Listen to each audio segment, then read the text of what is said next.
Hello football প্রেমীরা, সবাইকে স্বাগতম sports arena বাংলাতে।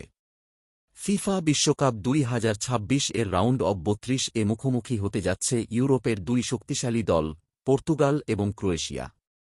একদিকে ক্রিশ্চিয়ানো রোনালদোর অভিজ্ঞতা, অন্যদিকে লুকা মদরিচের নেতৃত্ব। তাই এই ম্যাচে উত্তেজনার কোনো কমতি থাকবে না। পর্তুগাল গ্রুপ পর্বে একটি জয় এবং দুটি ড্র করে নকআউটে উঠেছে।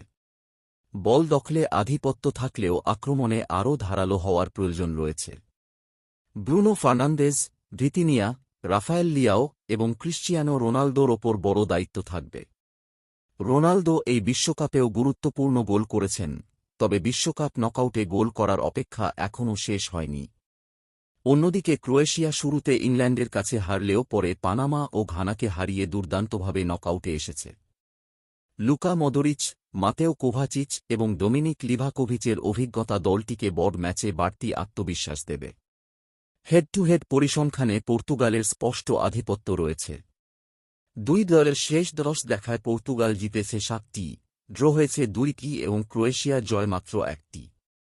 প্রতিযোগিতামূলক ম্যাচেও পর্তুগাল এখনও ক্রোয়েশিয়ার কাছে হারেনি, যে লড়াইগুলো ম্যাচের ভাগ্য নির্ধারণ করতে পারে। ক্রিশ্চিয়ানো রোনালদো বনাম ডোমিনিক লিভাকোভিচ, লুকা মদরিচ বনাম ভিতিনিয়া, ব্রুনো ফার্নান্দেজ বনাম কোভাচিচ।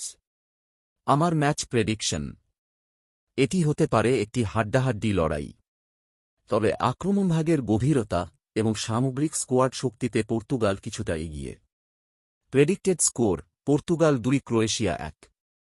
ভিডিওটি ভালো লাগলে অবশ্যই লাইক করবেন, চ্যানেলটি সাবস্ক্রাইব করবেন এবং কমেন্টে জানাবেন আপনার মতে এই ম্যাচে কে জিতবে।